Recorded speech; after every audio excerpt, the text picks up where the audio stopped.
and China, the UN is a busted flush. So can I ask the Foreign Secretary whether he would consider convening an independent inquiry for us to collect evidence to see if genocide is taking place in Xinjiang?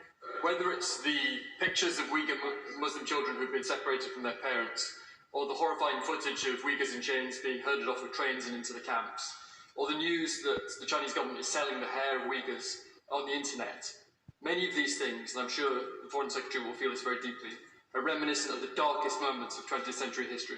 I share his concern about the harrowing echoes of what we're hearing in some of those reports with what we've seen in the past.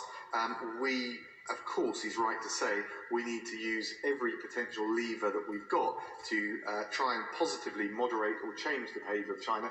I also think we need to be realistic about the size and scale of China, and whatever the debate in this House, the likely appetite and disposition, not just of Europeans and North Americans, but the non-aligned countries in the United Nations. We will be at our strongest when we unite people together. What can you do to reassure Chinese students and those of Chinese origin in this country that they're safe and welcome here, and to tackle xenophobic racism? Yeah, well said, though.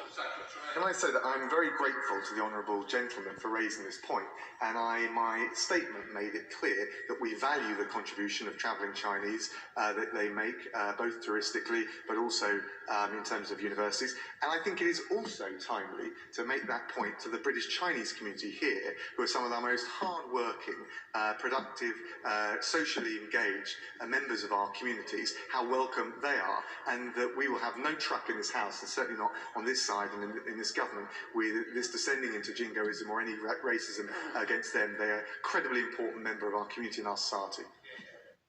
Dominic Raab. The Health Secretary has welcomed the latest news on a coronavirus vaccine developed by Oxford University.